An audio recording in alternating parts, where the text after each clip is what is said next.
يغضوا من أبصارهم ويحفظوا فروجهم ذلك أزكى لهم إن الله خبير بما يصنعون আল্লাহ রাব্বুল আলামিন বলেন, নবী হে আপনি মুমিন মুসলমানদেরকে জানায় দেন, আপনি মুমিন পুরুষদেরকে জানায় দেন, ইয়াগুদ্দু মিন আবসারিহিম, তারা জানে তাদের চক্ষুকে অবনমিত করে রাখে, নিচু করে রাখে, ওয়া ইয়াহফাযু ফুরুজাহুম, এবং তারা যেন তাদের লজ্জা স্থানকে হেফাজত করে। তাহলে কি হবে? যালিকা আযকা লাহুম, এটা তাদের জন্য অধিক পবিত্রতা হবে তথা অন্যায় পাপাচার থেকে বাঁচার একটা অন্যতম সহায়িকা হবে।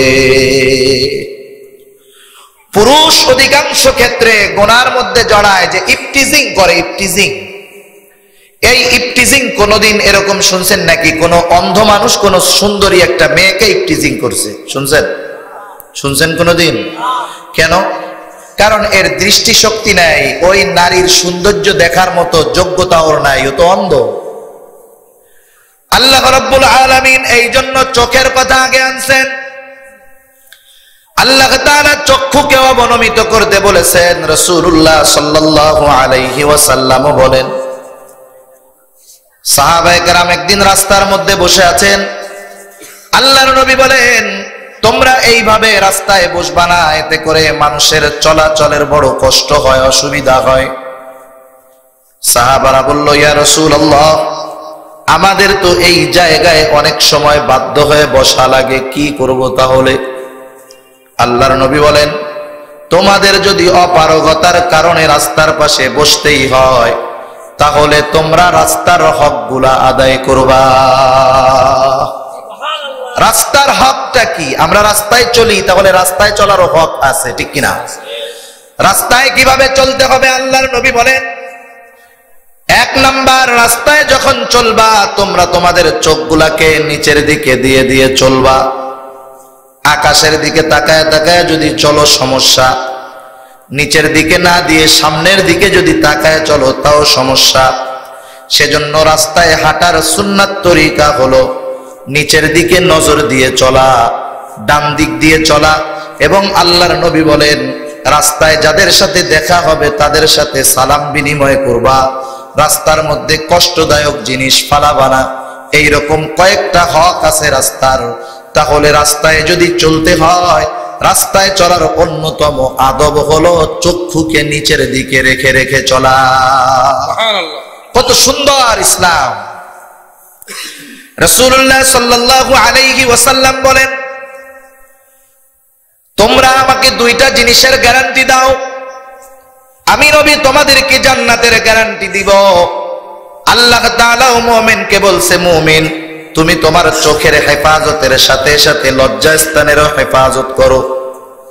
আল্লাহর নবী বলেন, তোমরা তোমাদের দুই চোয়ালের মাঝে যেই জিহ্বা, এই জিহ্বা এবং লজ্জাস্থান নিয়ন্ত্রণের হেফাজতের গ্যারান্টি দাও, আমি নবী তোমাদেরকে জান্নাতের গ্যারান্টি দিয়ে দিব। কত সুন্দর মিল! এক নাম্বার চক্ষু হেফাজতের কথা আল্লাহ তাআলা বলছেন, আর আল্লাহর নবী বলে দিলেন যে চক্ষু হেফাজত করে নিচের দিকে চোখ দিয়ে চলা, এটা হলো আমি নবীর সুন্নাত। সুবহানাল্লাহ! এটা হলো রাস্তার হক। কোন ব্যক্তি যদি রাস্তায় চলার সময় ডান দিকে থাকে, চক্ষু নিচে দিয়ে চলে, তাহলে সে কয়েকটা সুন্নাহর উপরে আমল করা হবে। চোখ নিচে রাখার সুন্নাহ হবে, রাস্তার হক আদায় করা হবে। সুবহানাল্লাহ! দেখেন আমাদের জীবনগুলো অনেক সুন্দর, সুন্নাহর আলোকে প্রতিটা মুহূর্তে চলা সম্ভব। কিন্তু আমরা যদি একটু খেয়াল রাখি, কি হবে? রাস্তায় চলাও হলো, আমার আমল নামায় সওয়াব যোগ হলো। সুবহানাল্লাহ! আল্লাহ রাব্বুল আলামিন তো জানায় দিয়েছেন নবী চক্ষুকে হেফাজত করতে বলেন। তারা জানি তাদের চোখ হেফাজত করে, ইয়াগুদ্দু মিন আবসারিহিম, দৃষ্টিকে জানি তারা হেফাজত করে। এখন প্রশ্ন হলো, কিসের থেকে মুমিন তার দৃষ্টিকে হেফাজত করবে?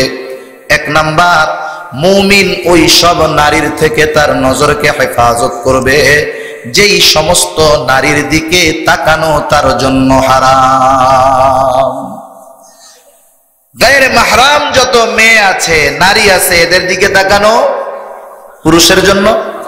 ভাবির দিকে তাকানো, চাচাতো বোন, খালাতো বোন, মামাতো বোন, যেই স্কুলে, যেই কলেজে, যেই ভার্সিটিতে পড়েন আপনার ক্লাসমেট, এদের দিকে তাকানো কি হারাম। দেখেন, ইসলাম কোন সময় শিক্ষায় অনুৎসাহিত করে না।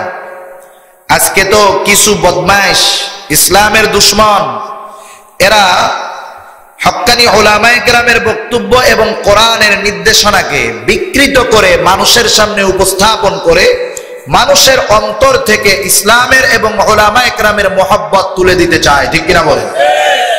ইসলাম কখনো শিক্ষায় অনুৎসাহিত করে না। যদি এমনটাই হতো, আল্লাহর নবী বলতেন না তলাবুল ইলমি ফারিদাতুন আলা কুল্লি মুসলিম, এর মধ্যে প্রত্যেক নরনারী শামিল, যে দ্বীন ইলম শিক্ষা করা প্রতিটা মুসলমানের জন্য ফরজ। ইসলাম শিক্ষায় অনুৎসাহিত করে না, কিন্তু শিক্ষা, ইসলাম সহশিক্ষার ব্যাপারে সমর্থন দেয় না। কেন দেয় না? আপনার মেয়েদেরকে শিক্ষা দেওয়ার প্রয়োজন, আপনি আলাদা বালিকা বিশ্ববিদ্যালয় করেন, স্কুল করেন, ভার্সিটি করেন, সব করেন, কিন্তু মহিলাদের জন্য আলাদা সেফ থাকতে হবে। সহশিক্ষার মাধ্যমে 1 নাম্বার পর্দা নামক ফরজ বিধানের চরম ভাবে লঙ্ঘন করা হয়। ঠিক কিনা? শুধু তাই নয়, আজকে যদি এই সহশিক্ষার ক্ষতির দিকে তাকান, তাহলে দেখা যাবে অনেক শিক্ষক নামের গুরু তাদের চরিত্রকে এই মেয়েদের সামনে থাকার কারণে, তার ছাত্রীদের সাথে মেশার কারণে এক সময় ছাত্রীদের সাথে বিভিন্ন অপকর্মে অনেক শিক্ষক জড়ায় গেছে। এমন নজির আছে না নাই? সেজন্য ইসলাম বলে, যেখানে নারীরা থাকবে সেখানে নারী শিক্ষিকা দেন, যেখানে ছেলেরা থাকবে সেখানে ছেলে শিক্ষক দেন। এতে দুইটা জিনিস হবে। 1 নাম্বার, ফরজ নামক যেই পর্দা বিধান, এটার বাস্তবায়ন হবে। 2 নাম্বার, ধর্ষণ, ইফটিজিং এগুলা কমে যাবে। ঠিক কিনা? আল্লাহ রাব্বুল আলামিন তাই 1500 বছর আগে পয়গম্বর আরবীকে জানায় দেন, হে নবী, আপনি মুমিন পুরুষদেরকে বলেন তারা যেন তাদের চক্ষুকে অবনমিত করে। এখন চক্ষুকে অবনমিত করার আরো ফজিলত নবী আমার বলেন। আল্লাহর নবী বলেন, কোন পুরুষ যদি কোন পর নারীর দিকে নজর যাওয়ার পর সে তার নজরটাকে ফিরায় নেয়, আল্লাহ রব্বুল আলামিন তার মধ্যে ইবাদতের মজা দান করে। সে ইবাদতের মজা পায়, নামাজের মজা পায়। আর রাসূলুল্লাহ সাল্লাল্লাহু আলাইহি ওয়াসাল্লাম বলেন, এই দৃষ্টি হলো শয়তানের এই ক্ষিপ্ত দ্বীপ, নজর চলে যায়, নজর ফিরায় আনতে হবে। হযরত আলী রাদিয়াল্লাহু তাআলা আনহু হতে বর্ণিত, তিনি বলেন, আল্লাহর নবী বলেছেন, প্রথম দৃষ্টি হলো নিজের, এরপরে যদি আবার কেউ ওই একই জিনিসের উপরে দৃষ্টিপাত করে, এটা তার নিজের নয়, এই দৃষ্টিটা হলো শয়তানের। সেজন্য আবার আপনার চোখকে গুনার জিনিস দেখা থেকে বিরত রাখতে হবে। যেই চোখ গুনাহ দেখতে দেখতে অভ্যস্ত, সেই চোখ আল্লাহকে কিভাবে দেখবে? আমাদের চোখগুলাকে তো আল্লাহকে দেখার জন্য প্রস্তুত করতে হবে। ঠিক কিনা বলেন? কত ভালো মানুষ দুনিয়া থেকে এমন গেছে, ছোটবেলায় মা বলছে, আব্বু তুমি তো জান্নাতে যেতে চাও। হ্যাঁ, আমি জান্নাতে যেতে চাই। এবার ছোট ছেলেটারে মা বলতেছে, তুমি তো তাহলে যাদের সাথে দেখা হারাম তাদেরকে দেখতে পারবা না, তাদের দিকে যদি তাকাও তাহলে তুমি আল্লাহকে দেখতে পারবা না। ছোট বাচ্চার মধ্যে এই চিন্তাটা ঢুকছে। এবার ওই ছোট বাচ্চা ছোটবেলা থেকে জানছে যাদের সাথে দেখা দেওয়া হারাম, সারাটা জীবন অতিবাহিত করছে যে ওই সমস্ত নারীর দিকে সে চোখ তুলে তাকায় নাই। আজকে সমাজে ইফটিজিং, আজকে সমাজে পরকিয়া। এটা কেন? কারণ গুনার শুরু হয় দৃষ্টিপাত থেকে। কিসের থেকে? দৃষ্টিপাত থেকে। একটা নজর দেখার পরে যখন একটা যুবকের একটা যুবতীকে ভালো লাগে, এরপরে শয়তান তার চেহারাটাকে তার সামনে বারবার ভাসায়, তাকে উদ্বুদ্ধ করে, তাকে প্রেমের প্রস্তাব দেয়। অনেক সময় প্রস্তাব মানে না, বিভিন্ন অকারেন্স হয়, টিজিং করে। সর্বশেষ শয়তান তাকে নিয়ে একটা সময় ধর্ষণের মতো জঘন্য অন্যায়ের মধ্যে নিয়ে যায়। ঠিক কিনা? আল্লাহ রাব্বুল আলামিন পবিত্র কোরআনুল কারীমের মধ্যে জানায় দেন, ইয়ালামু খাইনাতাল আয়ুন। এই যে আমার আপনার চোখ, আমার আপনার হাত, আমার আপনার অঙ্গ প্রত্যঙ্গ, জিহ্বা, কান, নাক, এগুলার মালিকানা মূলত আমার নয়, এগুলা আল্লাহর তরফ থেকে হলো আমার আপনার জন্য আমানত। আমি যদি এই আমানতগুলোর খেয়ানত করি তথা হাতের দ্বারা আল্লাহ তাআলা যা করতে মানা করেছেন সেটা যদি করি হাতের খেয়ানত, পায়ের দ্বারা আল্লাহ তাআলা যা করতে মানা করেছেন আমি আপনি যদি পায়ের দ্বারা সেটা করি তাহলে এটা হবে পায়ের খেয়ানত। আল্লাহ তাআলা জবান দ্বারা যেগুলা করতে মানা করেছেন সেগুলা যদি করি এটা হবে জবানের খেয়ানত। আল্লাহ রাব্বুল আলামিন চোখ দ্বারা যেগুলা করতে মানা করেছেন আমি আপনি যদি সেগুলা করি তাহলে এটা হবে চোখের খেয়ানত।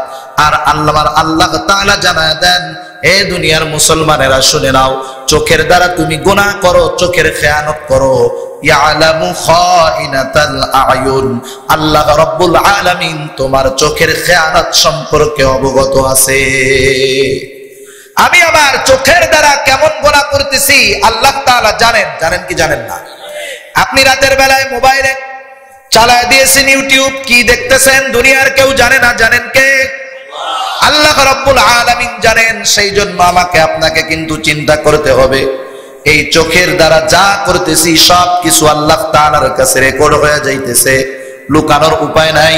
সেই জন্য মুমিন এক নম্বরে আল্লাহ তাআলা বলেন মুমিনকে আল্লাহর নবীকে আদেশ করতে বলছেন তারা জানি তাদের চক্ষুকে অবনমিত রাখে, নিচের দিকে রাখে, যেটা দেখা আল্লাহ হারাম করেছেন সেটার দিকে নজর না দেয়। দ্বিতীয়তে বলছেন আল্লাহ রাব্বুল আলামিন যে তারা যেন তাদের লজ্জা স্থানের হেফাজত করে। এর আগে একটা কথা বলার দরকার, লজ্জা স্থান তখনই সক্রিয় হয় যখন চোখের দ্বারা সেই জিনিসটার দর্শন করা হয়। দর্শন কোন সময় কোন মানুষকে ধর্ষণ পর্যন্ত পৌঁছায় দেয়, ঠিক কিনা? সেজন্য লজ্জা স্থানের নিয়ন্ত্রণের জন্য প্রথম প্রয়োজন চোখের হেফাজত, নজরের হেফাজত, এরপরে লজ্জা স্থানের হেফাজত। আর লজ্জা স্থানের হেফাজতের কথা তো বলেই দিলাম, আল্লাহর নবীও বলছেন লজ্জা স্থানের হেফাজতের গ্যারান্টি দাও, আমি আল্লাহর নবী তোমাদেরকে জান্নাতের গ্যারান্টি দিয়ে দিব। তাহলে একটা মুমিনের জন্য নেকের কাজের পথে আসা সহজ, সে যদি শুধু তার চোখ এবং তার লজ্জা স্থানকে হেফাজত করতে পারে। কিন্তু চোখের কত গুনাহ হয় আমাদের, এই চোখের গুনাহগুলা থেকে আল্লাহ তাআলা আমাদের বাঁচার তৌফিক দেন, সকলে বলেন আমিন। তাহলে পুরুষদের জন্য আল্লাহ তাআলা দুইটা বিষয় বলে দিলেন, এক নম্বর চোখের হেফাজত, দুই নম্বর লজ্জা স্থানের হেফাজত। লজ্জা স্থানের হেফাজত সহজ হবে তখন, চোখের তথা নজরের হেফাজত হবে যখন, ঠিক কিনা বলেন?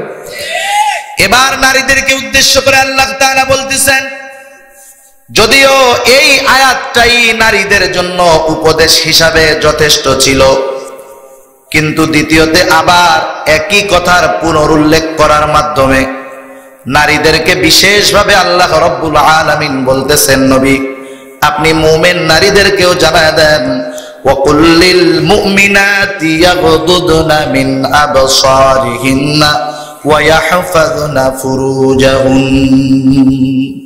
এবার আল্লাহ তাআলা আবার বললেন, হে নবী আপনি মুমিনা নারীদেরকে বলে দেন তারাও জানি তাদের চক্ষুকে হেফাজত করে, নজরকে হেফাজত করে, সুবহানাল্লাহ, তারা যেন তাদের লজ্জাস্থানকে হেফাজত করে।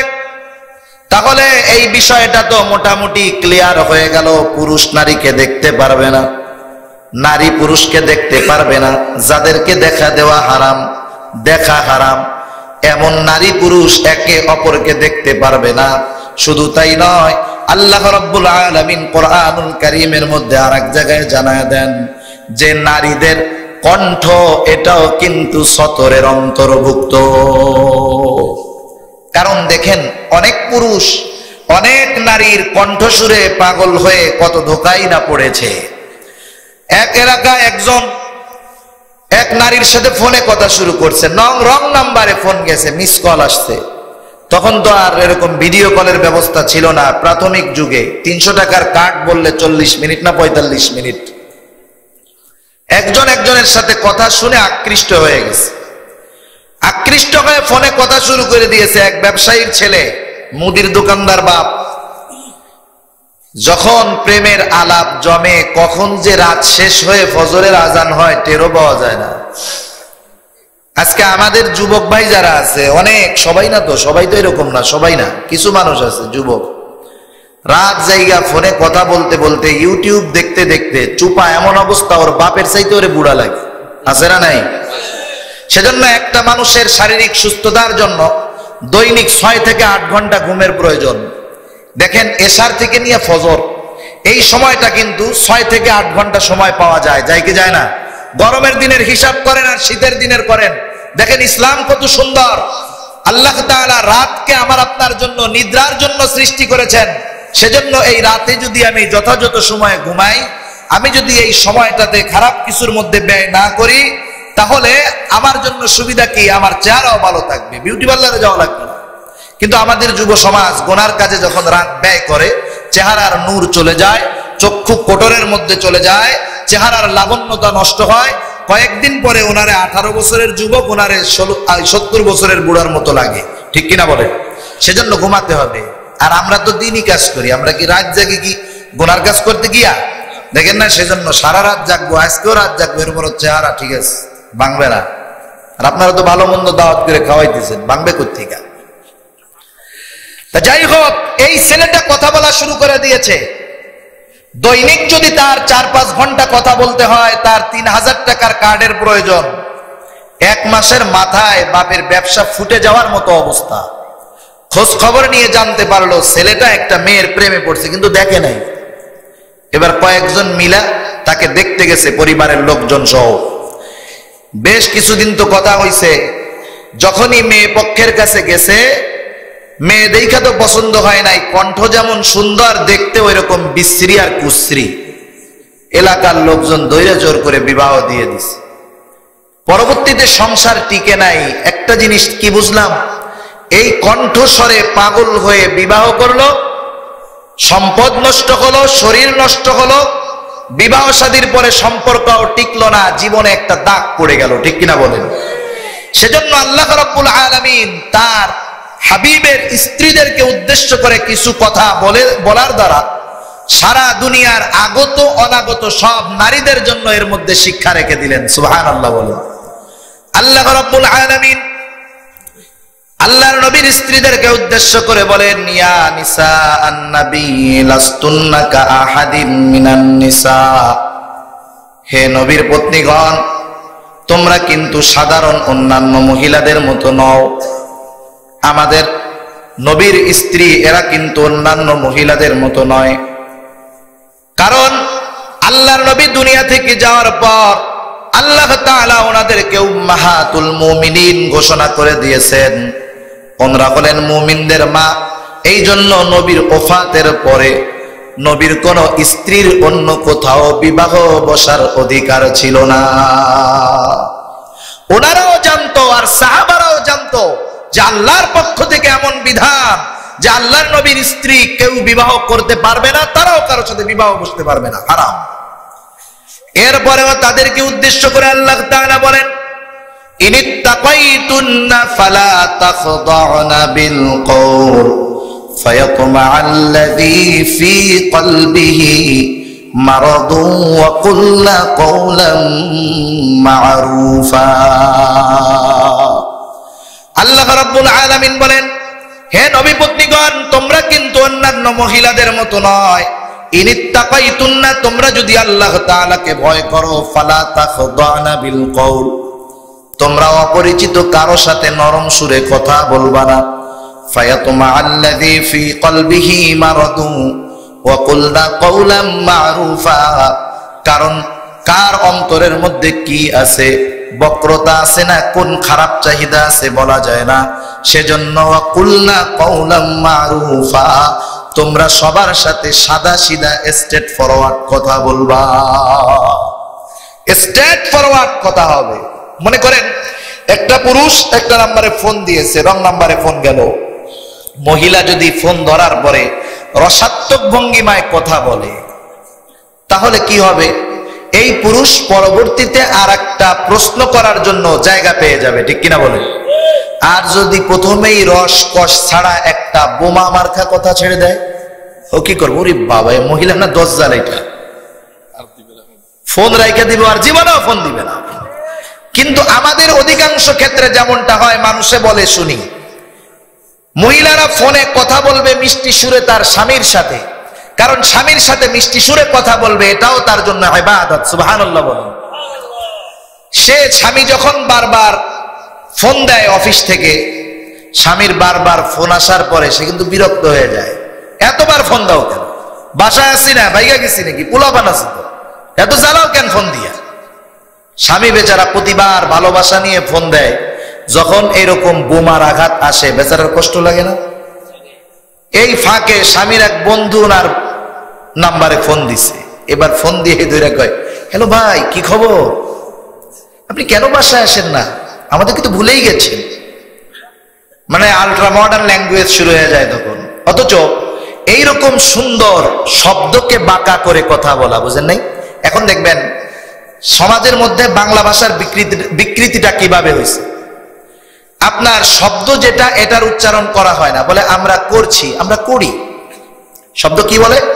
আমরা করি। এটা কি বাংলা শব্দ নাকি? দেখেন, এটা কিন্তু একটা স্টাইলিশ ল্যাঙ্গুয়েজ সে ব্যবহার করতেছে, শব্দ ব্যবহার করতেছে, ভাষাকে ব্যাখ্যা করে সুন্দর করে প্রেজেন্টেশন করতেছে, আকর্ষণীয় করে তুলতেছে। এটা যদি কোনো নারী করে তাহলে ওর প্রতি একটা পুরুষ আকর্ষিত হবে, এটাই স্বাভাবিক, ঠিক কিনা বলেন? অপরিচিত একজন ফোন দিয়েছে, ভাই কোথায় জানি না, কই গেছে বলতে পারি না, ওনার কাছে ফোন দেন, ভাবি না এটা ডাকাই। কিন্তু কি হবে দেখেন, এই কথাটা ওভাবে বলার পরে ওই পুরুষ তার কাছে ফোন দিতে আর আগ্রহী হবে না, কারণ কার মনে কি আছে বলা যায় না। সেজন্য আল্লাহ রাব্বুল আলামিন বলেন, তোমরা পর পুরুষের সাথে স্ট্রেট ফরওয়ার্ড সোজা কথা বলবা, বেকা চোরা কথা বলবা না। সেজন্য নারীর এই কথার আওয়াজ, এটাও পর্দার অন্তর্ভুক্ত। এরপরে আল্লাহ রাব্বুল আলামিন বলেন, ওয়া ইয়াহফাযনা ফুরুজাহুন্না ওয়া লা ইউবদিনা যিনাতাহুন্না ইল্লা মা যাহারা মিনহা ওয়াল ইয়াদরিবনা বিখুমুরিহিন্না আলা জুয়ুবিহিন ওয়া লা ইউবদিনা যিনাতাহুন ইল্লা লিবুউলাতিহিন্না আও আবাইহিন্না আও আবাই বুউলাতিহিন্না আও ইখওয়ানিহিন আও বানি আখাওয়ানিহিন আখাওয়াতিহিন আও নিসাইহিন্না আও মা মালাকাত আইমানুহুন্না আও ইত্তাবিঈনা গায়রি উলিল ইরবাতি মিনার রিজালি আও ইত্তিফলিল্লাযীনা লাম ইয়াযহারু আলা আওরাতিন নিসা। আল্লাহ রাব্বুল আলামিন এখানে অনেকগুলা কথা বলছেন যে নারীরা তাদের শরীরকে ওড়নার দ্বারা ঢেকে রাখবে। একটা বিষয় আমাকে মনে রাখতে হবে, আমি যদি মনে করি যে আমার মা বোনদের পর্দা শুধুমাত্র ঘরের বাইরে, এমনটা না, ঘরের মধ্যেও পর্দা আছে, ঠিক কিনা বলেন? আজকে তো এই সভ্য সমাজে অনেক অসভ্যতার চেয়েও জঘন্য ঘটনা আমাদের সামনে আসে। আমরা তো জাহেলিয়াতের সময়কে অজ্ঞতার সময়কে বড় নিন্দা করি অনেকগুলা কারণ দেখিয়ে। এর মধ্যে একটা কারণ হলো যে তৎকালীন সময়ে নারীদেরকে জীবন্ত মাটির ভিতরে পুঁতে ফেলা হতো। মেয়ে যদি হতো, মানুষেরা নিজেদেরকে ছোট মনে করত, সমাজের মানুষের কাছে অপমান বোধ করবে এমনটা মনে করত। এই জন্য কারো কন্যা সন্তান হলে জীবন্ত মাটিতে পুঁতে ফেলতো। এই জন্য তাদেরকে আমরা জাহেল বলি, মূর্খ বলি, অজ্ঞতার যুগ বলি। বর্তমান সময়ে সভ্যতার নামে কেমন অসভ্যতা আপনারা হয়তো জেনে থাকবেন। এমন ঘটনা অন্য কোথাও নয়, ইউরোপ আমেরিকায় নয়, 92% মুসলমানের দেশে ঘটেছে। একটা নয়, একাধিক ঘটনা এমন আছে, বাবা তার সন্তানকে, মেয়েকে ধর্ষণ করেছে। এমন ঘটনা শুনছেন না আপনারা? তাও একজন শিক্ষিত মানুষও করছে এরকম। একজন আর্মি পারসন তার নিজের ওরসজাত কন্যাকে এমন ধর্ষণ করেছে। কেন হলো এগুলা? এগুলা তো জাহেলিয়াতের সময় ছিল না, মেয়ে মেরে ফেলতো। কিন্তু সভ্যতার যুগে কেমন হিংস্রতা, কেমন পৈশাচিকতা, এটা কেন হলো? এর অন্যতম কারণ হলো যে আমরা আমাদের গোনার আসবাবগুলাকে ঘরের মধ্যে এনে আশ্রয় দিয়েছি। সমাজের মধ্যে মানুষ টেলিভিশন দেখতেছে, ডিশের লাইন দেখতেছে। এই টেলিভিশনের লাইনে, ডিশের লাইনে, ইন্টারনেটে বহুত খারাপই দেখতেছে মানুষ। আজকে তো বলিউড হলিউডের সিনেমাগুলা মানুষের জন্য সন্তান, বাবা মা ছেলে একসাথে দেখাটা কোনো অন্যায় মনে করা হয় না। বরং অনেকে তো সন্তানদেরকে বিনোদন দেওয়ার নামে হলের মধ্যে মেয়ে ছেলে বাপ মা একসাথে গিয়ে সিনেমা দেখে। দেখে কি দেখে না বলে? এই সিনেমাগুলোর মধ্যে তো সিনেমা মনে হয় সুন্দর মতো জুব্বা, দাড়ি টাড়ি রাখা, রুমাল টুমাল, আর একবারে হিজাব বোরখা পইরা চোখ টোক দেখা যায় না, এইরকম নায়ক নায়িকা মনে হয় অভিনয় করে। এরকম করে? কেমন ভাবে করে? অর্ধ উলঙ্গ হয়ে করে, পরিপূর্ণ উলঙ্গ হয় না। কারণ একটা নারী যদি এই রাস্তা দিয়ে পরিপূর্ণ উলঙ্গ হয়ে যায়, মানুষ তার দিকে তাকাবে না, তাকে পাগল মনে করবে, ঠিক কিনা বলেন? কিন্তু একটা নারী যদি পরিপূর্ণ আবৃত হয়ে যায়, যার চোখ ছাড়া কিছু দেখা যায় না, মানুষ তাকেও খারাপ দৃষ্টিতে দেখবে না, বরং তাকে সম্মানের দৃষ্টিতে দেখবে, ঠিক কিনা বলেন? কিন্তু সে যদি অর্ধ উলঙ্গ হয়ে চলে, তার মানে পোশাক পরার পরেও সে উলঙ্গ, তার পোশাক তার শরীরের আকৃতিকে দেখায় দেয়, তার পোশাক তার সৌন্দর্যকে লুকাতে পারে নাই। আর আল্লাহ তাআলা বলেন যে তোমরা জাহেলিয়াতের সময়ের মতো তোমাদের সৌন্দর্যকে প্রকাশ করো না। কিন্তু এই যে যখন সৌন্দর্যকে প্রকাশ করে রাস্তা দিয়ে হাঁটে, যুবক বা মানুষ তার চোখকে হেফাজত করতে পারে না, তার দিকে নজর দেয় এবং বিভিন্ন অকারেন্স সমাজের মধ্যে ঘটে, ঠিক কিনা বলেন? হযরত ইউসুফ আলাইহিস সালাম, জুলাইখা তাকে প্রেমের প্রস্তাব দিয়েছে খারাপ কাজ করার জন্য। কারণ আল্লাহ সুবহানাহু ওয়া তাআলা ইউসুফ আলাইহিস সালামকে অনেক সৌন্দর্য দিয়েছিলেন, অনেক সৌন্দর্য। ইউসুফ আলাইহিস সালামকে তো একজন গোলাম হিসাবে নিয়ে বিক্রি করা হয়েছে মিশরের খাদ্যমন্ত্রীর কাছে। কিন্তু ইউসুফ আলাইহিস সালামের সৌন্দর্য দেখে জুলাইখা পাগল হয়ে গেছে। এই ঘটনা যখন ঘটাইছে, ওনার সাথে জেনা করতে চাইছে, আল্লাহ তাআলা ওনারে রক্ষা করছে। এবার এলাকার মানুষ সিসি করতেছে, ইউসুফ সে হলো তোমার ঘরের গোলাম, তুমি কত সম্ভ্রান্ত পরিবারের একজন মহিলা, তুমি এমন একটা ছেলের সাথে এমন কেন করতে চাইছো?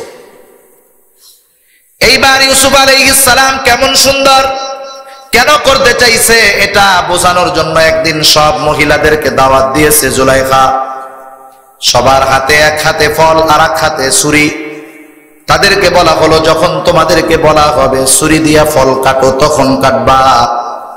এইবার যখন ইউসুফ আলাইহিস সালামকে তাদের সামনে আনা হলো আর বলা হলো ফল কাটো ছুরি দিয়ে, অনেক মহিলা ফল কাটতে গিয়ে ইউসুফ আলাইহিস সালামের চেহারাটা দেখে চেহারার সৌন্দর্যে বিমোহিত হয়ে ফল কাটতে গিয়ে নিজেদের হাত কেটে ফেললো। আর তাদের মুখ দিয়ে বের হয়ে গেল হাযা মালাকুন কারীম, হায় রে, এ তো ফেরেশতা, কোনো মানুষ হতে পারে না। তা যাই হোক, এই জুলাইখা এই সৌন্দর্যে বিমোহিত হয়ে যখন ইউসুফ আলাইহিস সালামের সামনে নিজেকে মেলে ধরেছে, ওপেন করে দিয়েছে, গবেষণা করেছে ইহুদিরা কোন অবস্থায় জুলাইখা ইউসুফ আলাইহিস সালামের সামনে নিজেকে পেশ করছে। গবেষণার পরে পাইল যে না, সে পুরোপুরি অনাবৃত উলঙ্গ হয়ে নিজেকে ইউসুফ আলাইহিস সালামের সামনে পেশ করে নাই, সে নিজের শরীরকে অর্ধ উলঙ্গ করে ইউসুফ আলাইহিস সালামকে তার দিকে আকর্ষিত করেছে। তার মানে তার শরীরের যে অঙ্গ প্রত্যঙ্গগুলো ঢেকে রাখার কথা ছিল যাতে তার আকৃতি প্রকাশ না পায়, সে এমন পোশাক পরছে যার মাধ্যমে তার আকৃতি ঢেকে যায় নাই। যদিও জিনিসটা দেখা যায় না, কিন্তু তার আকৃতি যখন ফুটে উঠছে, এই ধরনের পোশাকে মানুষের সৌন্দর্য কমে না, নারীর আকর্ষণ কমে না, পর্দা হয় না, বরং তার প্রতি আরো অন্যান্য মানুষেরা আকর্ষিত হয়, ঠিক কিনা বলেন? এজন্য আমাদের সমাজে পর্দার নামে যে ফ্যাশনেবল বোরখাগুলা আছে, এগুলা পর্দার জন্য হয় না, বরং এই বোরখাগুলা আরো মানুষকে আকৃষ্ট করে বেশি, ঠিক কিনা বলেন? বোরখা হবে কেমন? আল্লাহ রাব্বুল আলামিন তার হাবিবকে জানায় দেন, হে নবী, আপনি আপনার পত্নী এবং মহিলাদেরকে জানায় দেন তারা জানি জালাবিব পরিধান করে বের হয়। আব্দুল্লাহ ইবনে মাসউদ রাদিয়াল্লাহু তাআলা আনহু বলেন, জালাবিব হলো এমন একটা কাপড়, এমন একটা পর্দা যা মানুষের মেয়েদের পোশাক থাকবে, চাদর থাকবে, ওড়না থাকবে, তার উপরে এমন একটা কাপড় যার বিস্তৃত হলো মাথা থেকে নিয়ে একবারে নিচু পর্যন্ত। ওইটা যখন কেউ পরিধান করবে তার শরীরের আকৃতি বোঝা যাবে না, তার একটা চোখ খোলা থাকবে, চোখগুলা খোলা থাকবে দেখার জন্য। এমন পোশাক পরে বের হবে যাতে মানুষেরা বুঝতে পারে এ একজন সম্ভ্রান্ত পরিবারের সচ্চরিত্রওয়ালা মহিলা। তৎকালীন সময়ে এই পর্দার মাধ্যমে নির্ণয় করা হতো যে ইনি একজন বংশীয় এবং সম্ভ্রান্ত ফ্যামিলির মহিলা। আর যারা নিজেদের সৌন্দর্যকে প্রকাশ করে রাস্তায় হাঁটতো, এদেরকে পতিতা মনে করা হতো। কিন্তু আমাদের সমাজে আজকে কি হলো? মুসলমান ইসলামী পোশাক পরাটাকে তার জন্য গর্হিত কাজ মনে করে। ওয়েস্টার্ন পোশাক, পাশ্চাত্য সভ্যতার পোশাকগুলাকে সে ফ্যাশন মনে করে। অথচ ইসলাম কত সুন্দর, তার সম্মান, তার ইজ্জত, আব্রু, হেফাজতের ব্যবস্থা পোশাকের মাধ্যমে ইসলাম করে দিয়েছে, ঠিক কিনা বলে? তা যাই হোক, ঘরের মধ্যেও পর্দা আছে। এই জন্য ঘরের মধ্যে তার ভাইয়ের সামনে, বাবার সামনে, এখানেও সে তার শরীরগুলাকে ঢেকে রাখবে, সতর পরিমাণ ঢেকে রাখবে। তার শরীরের আকৃতি জানি টের না পাওয়া যায়, এইভাবে ঘরের মধ্যে অবস্থান করবে।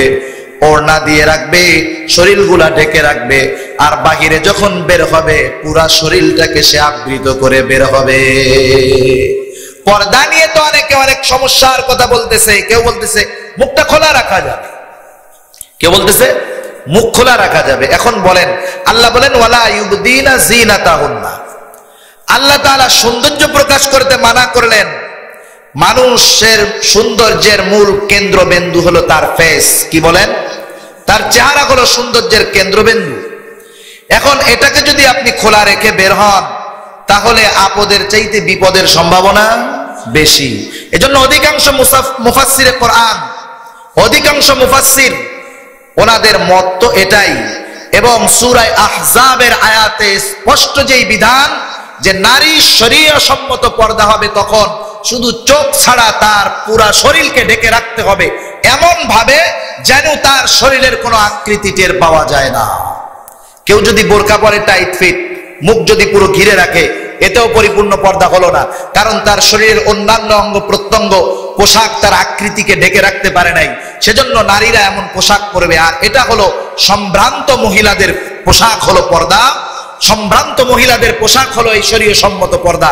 সেজন্য এটা আমাদের করতে হবে। অনেকে আবার বলে থাকেন, অনেকে কি বলেন, একটা বিষয় হলো ইসলাম সহজ, ইসলাম সহজ, কিন্তু সহজতাকে আমার আপনার সামনে প্রেজেন্ট করতে গিয়ে একবারে অবৈধ বানায় ফেলানো যাবে না। ইউরোপ আমেরিকার এক্সাম্পল বাংলাদেশে চলবে না। ইউরোপে যদি ইউরোপের সরকার এই নির্দেশ দেয় যে বাহিরে কোনো মুসলমান যদি চলতে হয়, সে পুরা ফেস ঢেকে রেখে চলতে পারবে না, চেহারা বের করতে হবে। আপনি যে কোনো মুফতি সাহেবের কাছ থেকে ফতোয়া নেন, যদি তার বাহিরে বের হওয়া একান্তই প্রয়োজন না হয়, সে ভিতরে থাকবে। যদি তার বাহিরে যেতেই হয়, এই ক্ষেত্রে তার জন্য রুখসাত হবে, সে বাধ্য হয়ে চেহারা খোলা রাখতেছে। কিন্তু বাংলাদেশটা এমন না। বরং বাংলাদেশে একটা মেয়ে যদি পুরোপুরি শরীয় সম্মত পর্দায় বের হয়, আমরা তাদেরকে আরো সম্মান করি, শ্রদ্ধা করি, ঠিক কিনা বলেন? আরেকটা বিষয় হলো, আমাকে এই জিনিসটাও খেয়াল রাখতে হবে। আমি যখন আপনাদের সামনে একটা মাসালা বলবো, বা আমি আপনাদের সামনে একটা বিষয় সম্পর্কে বলবো, তখন আমাকে যখন যেই মাসালাগুলোর ভিতরে ইখতিলাফ পাওয়া যায়, বিভিন্ন মতানৈক্য, বিভিন্ন মত পাওয়া যায়, তখন বুঝতে হবে এখানে অনেকগুলা গ্রুপ আছে। তখন আমার মাসালাটা হবে কোন পদ্ধতিতে, যে যেই এলাকার ভিতরে যেই সমস্ত ফকিহদের মাসালাগুলো প্রচলন আছে, সেটার ব্যাপারেই আমাকে উদ্বুদ্ধ করতে হবে। দেখেন, ইমাম আবু হানিফা এবং শাফিঈ রহমাতুল্লাহি আলাইহির মধ্যে মাসলাগত পার্থক্য আছে না নাই? ইমাম শাফিঈ হাত বুকে বাঁধেন, আমরা নিচে বাঁধি। একবার ইমাম শাফিঈ রহমাতুল্লাহি আলাইহি আসছেন ইমাম আবু হানিফার এলাকায়। উনি ওখানে আসার পরে উনি নামাজ পড়া শুরু করছেন হানাফি মাযহাবের তরিকায়, ওই সিস্টেমে নামাজ পড়তেছেন। ওনার শাগরেদ ওনাকে বললো, আপনি এভাবে কেন নামাজ পড়েন? বলে, সাবধান, এখন আমি যেই এলাকাটায় আছি, এই এলাকার উপরে তারা যেটার উপরে আমল করতেছে, এখানে যদি আমি উল্টাপাল্টা কিছু করি বা বলি, বিভ্রান্ত ছড়াবে, ঠিক কিনা বলেন? সেজন্য আমাকে কিছু বলার আগে চিন্তা করতে হবে যে আমার একটা কথার দ্বারা একটা বিষয়ের জানি বিভ্রান্ত না ছড়ায়।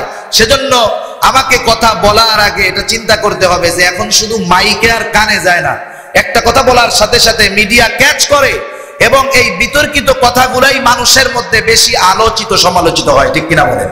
সেজন্য আমাদেরকেও বুঝে শুনে বলতে হবে। আল্লাহ তৌফিক দিন, জোরে বলেন আমিন।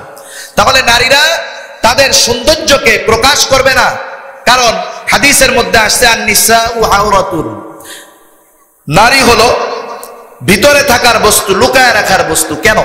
যেই জিনিসটা যত দামি, সেই জিনিসটা আপনি তত ভালোভাবে সংরক্ষণ করেন। আপনার যদি 10 ভরি গহনা থাকে, 100 ভরি গহনা থাকে, আপনি কি চিন্তা করেন নাকি প্রতিদিন সকাল থেকে সন্ধ্যা পর্যন্ত রাস্তায় লটকায় রাখবো, মানুষজন দেখবে? এই কাম করবেন? আপনি আপনার ঘর আগে ঠিক করবেন, সিন্দুক বানাবেন, এটা সংরক্ষণ করার জন্য যথা উপযুক্ত ব্যবস্থা নেবেন। আর আমার নবী বলেন নারীও তো এরকম সম্পদ, সেজন্য নারীকেও এমন ভাবে রাখতে হবে যেন কারো কুদৃষ্টি তার উপরে না পড়তে পারে, ঠিক কিনা বলেন? আর নারীরা সেজন্য পর্দায় থাকবে, সতীত্বের হেফাজত করবে, এর মাধ্যমেই নারীর পর্দার পরিপূর্ণ প্রকাশ পাবে। তা যাই হোক, ঘরের মধ্যে যখন থাকবে সে তার অঙ্গ প্রত্যঙ্গ গুলাকে ঢেকে ঢেকে চলবে, বাবার সামনেও ভাইয়ের সামনেও। কোন নারী যদি প্রয়োজন পড়ে কোন নারীর সামনে তার সতরকে উন্মোচন করতে পারবে, কিন্তু কোন কোন মুফাসসির বলেন কোন বেধর্মী কাফের নারীর সামনেও সে তার সতরকে উন্মোচিত করবে না। বরং আল্লাহ রাব্বুল আলামিনের নবী এক হাদিসের মধ্যে আসছে, এক লোকের কাছে একজন মহিলা আসছে যার গলাটা খোলা ছিল। আর এক নারী এই দৃশ্যটা দেখে বলতেছে, হায় রে, দেখো কতই না নিকৃষ্ট কাজ। এই আয়াতের আলোকে, এই ঘটনার আলোকে আল্লাহ রাব্বুল আলামিন নারীদের গলা তথা বক্ষদেশকেও ঢেকে রাখার জন্য, গলাকে ঢেকে রাখার জন্য আদেশ করলেন, যাতে সৌন্দর্য বের হয়ে না যায়। এখন বলেন, যেখানে গলার সৌন্দর্য বের না করার জন্য উৎসাহিত করা হলো, আদেশ করা হলো, সেখানে চেহারার সৌন্দর্যকে তো অবশ্যই লোকচক্ষুর অন্তরালে রাখতে হবে। সেজন্য আমাকে আপনাকে এই চিন্তা করতে হবে, আমার মা বোনদেরকে এইভাবে তৈরি করতে হবে, তারাও চোখ নিচের দিকে দিয়ে চলবে, আমরা চোখ নিচের দিক দিয়ে চলবো। আর একটা নারী একটা পুরুষকে দেখতে পারবে, এটাও সহি কথা না? আব্দুল্লাহ ইবনে উম্মে মাকতুম রাদিয়াল্লাহু তাআলা, উনি একজন অন্ধ সাহাবী ছিলেন। আল্লাহর নবীর দুইজন স্ত্রী সেখানে ছিলেন। এই অন্ধ সাহাবী আসতেছে, আল্লাহর নবী বললেন তোমরা ঘরে চলে যাও। তারা বলল, ইয়া রাসূলুল্লাহ, ইনি তো অন্ধ। আল্লাহর নবী বলেন, তোমরাও কি অন্ধ নাকি? তোমরা চলে যাও, তাকাবা না। আর একটা বিষয় হলো, সর্বক্ষেত্রে চিন্তা করতে হবে যে যেটার উপরে বেশি তাকওয়া সেটার উপরে আমল করার চেষ্টা করতে হবে। তা না হলে ইসলাম আমরা কাটিং করতে করতে, সহজ করতে করতে 3 কোয়ার্টার থেকে হাফ প্যান্ট বানায় ফেলছি, ঠিক কিনা বলো? এই গল্প বলে, এক ছেলে নামাজ পড়ে না কোনোদিন, একটা নামাজ, একদিন জুম্মার নামাজ পড়বে, কার ওয়াজে কি কাজ হয়েছে, সে একটা প্যান্ট কিনে আনছে। প্যান্ট হলো তার টাকনু থেকে 1 বিঘত নিচে। আয়েশা মারে বলতেছে, মা আমি তো আজকে জুমার নামাজ পড়তে যাব, তুমি একটু কাজ করো, আমার প্যান্টটা 1 বিঘত কাইটা দাও। মা বলতেছে, ব্যস্ত, পারবো না, তোর বোনের কাছে বল। বোন রে যায় বলতেছে, বোন আমি আজকে থেকে নামাজ পড়া শুরু করব, তুই আমার প্যান্টের নিচে 1 বিঘত কাইটা দে। বোনকে, আমি পারবো না, ভাবির কাছে বল। ভাবিরে বলছে, ভাবি আমি আজকে থেকে নামাজ পড়তে যাব, তা আপনি আমার প্যান্টটা একটু 1 বিঘত কাইটা দেন। সুন্দর মতো ভাবি কাইটা দিছে 1 বিঘত। এবার বোনে চিন্তা করতেছে, ভাইতে নামাজ পড়তে চাইলো, প্যান্টটা কাইটা দিতে বললো, ভালো কাজ করতে পারবো না। আইসা উনি আরো 1 বিঘত কাটছে। এবার তো 3 কোয়ার্টার প্যান্ট। মা কয়, আরে কলিজার টুকরা সন্তান, এত কইয়া নামাজে নিতে পারি না, নামাজ পড়তে চাইতে চাইছে, একটু প্যান্ট কেটে দিতে হবো, যত কাজ থাকে দে কাইটা। 3 কোয়ার্টার থেকে কি হইলো, হাফ প্যান্ট। সেজন্য ইসলামকে সহজ বলতে বলতে এমন আমরা করব না যাতে ইসলাম তার মূল সৌন্দর্য থেকে দূরে সরে যায়, ঠিক কিনা? আরেকটা বিষয়, আল্লাহ রাব্বুল আলামিন বলেন, ওয়ালা ইয়াযরিবনা বিআরজুলিহিন্না লিয়ুলামা মা ইউখফিনা মিন জিনাতিহিন। আল্লাহ রাব্বুল আলামিন বলেন, ওয়ালা ইয়াযরিবনা বিআরজুলিহিন্না, নারীরা তাদের পা জোরে জোরে মাটির উপরে মারবে না। নারীরা তাদের পা জোরে জোরে মাটির উপরে রেখে চলবে না, যাতে তাদের সৌন্দর্যের অপ্রকাশ হয়ে যায়, অলংকারের আওয়াজ হয়, এমন ভাবে চলবে না। সেই জন্য এই দৃষ্টিকোণ থেকে অনেক ফকিহগণ বলেন, বর্তমান সময়ে মা বোনরা যেই হিলগুলা পায়ে দিয়ে থাকে, শক্ত খটখট করে আওয়াজ হয়, হয় না? পাকা রাস্তায় চলে, খটখট করে আওয়াজ হয়, সে নিরিবিলি চলতে পারবে না, তার পায়ের আওয়াজও অনেক সময় তাদের দিকে মানুষকে আকৃষ্ট করবে। এই জন্য এই ধরনের শক্ত হিল পরবে না। এর কয়েকটা কারণ, একটা হলো হাই হিল, এগুলা মেয়েরা পরার দ্বারা তাদের পায়ে নখগুলা, হাড্ডিগুলা বাঁকা হয়ে যায়, এমনকি পঙ্গু হয়ে যেতে পারে। আর শক্ত স্যান্ডেল পরলে এটা ব্রেনে প্রেসার পড়ে, এজন্য নরম স্যান্ডেল তাদেরকে কিনে দিবেন, দামি দামি স্যান্ডেল। আর এটা করার দ্বারা কি হবে, পরপুরুষের দৃষ্টি তার দিকে যাবে, শরীয়তের বিধান লঙ্ঘন হবে। এজন্য আপনাদের দায়িত্ব হলো, আপনাদের বাড়িতে যাদের মা বোনদের এই ধরনের স্যান্ডেল আছে, এগুলো ফেলায় দেবেন। অ্যাপেক্সে গিয়ে বাটায় গিয়ে ভালো ভালো মেয়েদের নরম স্যান্ডেল পাওয়া যায়, এই স্যান্ডেলগুলো কিনে ওনাদেরকে পরিধান করাবেন। পা ভালো থাকবে, মাথা ভালো থাকবে এবং আল্লাহ তাআলার হুকুম মানা হবে, ঠিক কিনা বলেন? সেজন্য এইভাবে চলতে হবে। সৌন্দর্য কোনোভাবে প্রকাশ করা যাবে না। আর সে তার সৌন্দর্যকে প্রকাশ করবে তার স্বামীর সামনে, সাজগোজ করবে, বাধা নাই তার স্বামীর সামনে।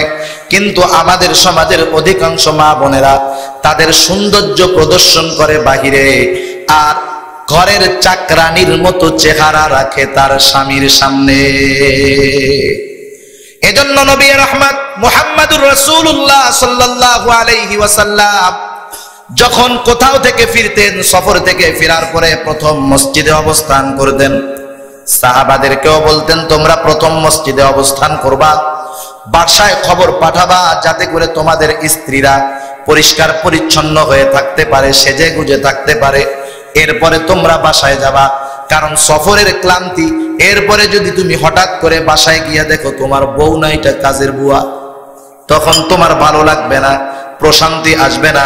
কিন্তু যখন তুমি অপেক্ষা করে গিয়ে তোমার স্ত্রীকে তুমি সুন্দর পাবা, পরিপাটি অবস্থায় পাবা, তোমার সফরের ক্লান্তিটা অনেক দূর হয়ে যাবে।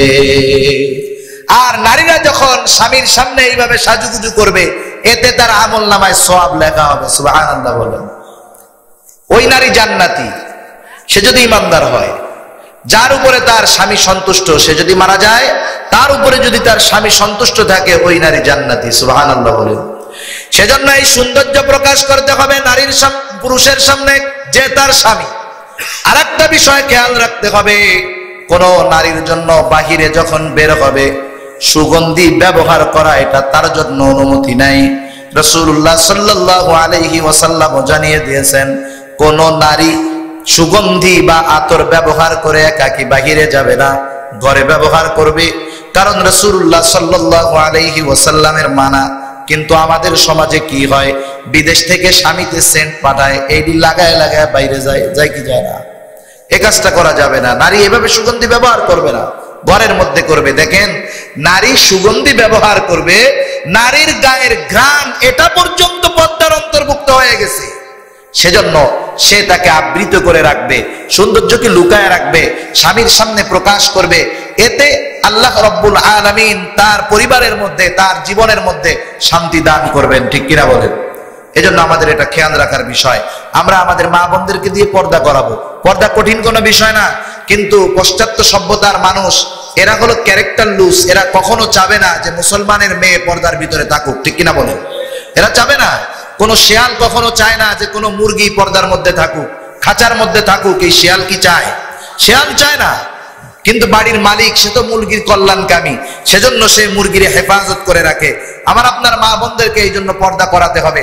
আর এটা মনে রাখতে হবে, আল্লাহ রাসূল সাল্লাল্লাহু আলাইহি ওয়াসাল্লাম থেকে এই কথা প্রমাণিত, সাহাবাদের থেকে প্রমাণিত, পর্দা হলো সম্ভ্রান্ত ভদ্র নারীদের পোশাক। আর বেপর্দায় চলা এটা ভদ্র সম্ভ্রান্ত নারীদের পোশাক নয়। যারা সৌন্দর্য বাহিরের মানুষকে দেখিয়ে বেড়ায়, এদের সৌন্দর্যের কোনো দাম নাই। প্রকৃত সৌন্দর্য হলো সচ্চরিত্রের মধ্যে, পর্দার মধ্যে। যদি আমাদের মা বোনরা এই পর্দার মধ্যে আসে, আর আমরাও যদি আমাদের চক্ষুকে অবনমিত করে চলার অভ্যাস করতে পারি, লজ্জাস্থানের হেফাজত করতে পারি, জবানের হেফাজত করতে পারি, আল্লাহর নবী জান্নাতের গ্যারান্টি দিয়েছেন। সমাজে যেই অপরাধগুলো সংগঠিত হচ্ছে, ধর্ষণের মতো, ব্যভিচারের মতো, পরকীয়ার মতো, আল্লাহর কসম, যদি শরীয় পর্দার মধ্যে পুরুষ এবং নারী চলে আসে, এই রকমের জঘন্য অভিশাপ এই সমাজ থেকে দূর হয়ে যাবে। আল্লাহ রাব্বুল আলামিন আমাদের সকলকে যথাযথ শরীয় পর্দার মধ্যে অন্তর্ভুক্ত হওয়ার তৌফিক দান করুন। সকলে বলেন আমিন। বিসমিল্লাহির রহমানির রহিম। মাজারে পানির বোতল এবং মোমবাতি কতটুকু শরীয়ত সম্মত? শিয়া মুসলিমদের মুসলিম বলা যাবে কি? তারাও কোরআন হাদিস এবং আল্লাহ রাসূলকে মানে। দেখেন, একটা বিষয় বুঝতে হবে, মাজারে কোনো কিছু মানত করার সিস্টেম নাই। শিয়াদের মুসলিম বলা যাবে না। কারণ কি? কারণ একজন পরিপূর্ণ মুসলমান হওয়ার জন্য তার কিছু বিশ্বাস রাখতে হবে। শিয়াদের এই আকীদার ভিতরে কিছু ত্রুটি আছে, এগুলো বিস্তারিত জেনে নেবেন। এজন্য আহলুস সুন্নাহ ওয়াল জামাতের কথা হলো না, শিয়ারা মুসলিম নয়। কারণ শিয়ারা হযরত আবু বকরকে গালাগালি দেয়, বলে এরা কাফের, নাউজুবিল্লাহ বলেন। হযরত ওমর রাদিয়াল্লাহু তাআলা আনহুকে এরা বলে কাফের, বলে নাউজুবিল্লাহ। শিয়াদের অনেকগুলো গ্রুপ আছে, এর মধ্যে একটা গ্রুপের আকীদা হলো যে তারা বলে জিব্রাইল রে এরা শত্রু মনে করে, যেমন আহলে ওই ইহুদি নাসারারা মনে করতো এরা জিব্রাইলের শত্রু মনে করে। কেন? কয় ওহী দিয়া পাঠাইছে আলীর কাছে, ওহী নিয়ে আসছে মুহাম্মাদের কাছে, নাউযুবিল্লাহ। এবং এরা মনে করে আল্লাহর নবী দুনিয়া থেকে যাওয়ার পরে কয়েকজন সাহাবী ব্যতীত সব মানুষরা মুরতাদ হয়ে গেছে, নাউযুবিল্লাহ বলেন। এই বিশ্বাস যাদের আছে, আমরা কেমন করে তাদেরকে মুসলমান বলতে পারি? যাই হোক, আরো বিস্তারিত জানার দরকার হলে এই বিষয়গুলো নিয়ে অন্য জায়গা থেকে আরো জেনে নেবেন। আলোচনা যা হলো পর্দার বিষয়, এটা শরীয়তের অন্যতম গুরুত্বপূর্ণ একটি বিষয়। পাশ্চাত্য বিশ্ব আমাদেরকে এ ব্যাপারে অনুৎসাহিত করবে, এটাই স্বাভাবিক, ঠিক কিনা বলেন? কারণ কোরআনের কোন বিধান সমাজে কায়েম হোক, কোরআন অনুযায়ী সমাজ চলুক, দেশ চলুক, জাতি চলুক, এটা কখনোই পাশ্চাত্য বিশ্বের লাল চামড়ার কুকুরেরা চায় না, ঠিক কিনা বলেন? সেজন্য এরা নারী অগ্রগতির নামে, নারী স্বাধীনতার নামে নারীদেরকে রাস্তায় নামায় দেয়। একটা জিনিস বলেন তো, একটা নারী উলঙ্গ হয়ে রাস্তায় চলবে, এর মানেই কি ওই নারীটা স্বাধীন? এটা কেমন কথা হলো? সেজন্য ওদের থিওরি ভুল।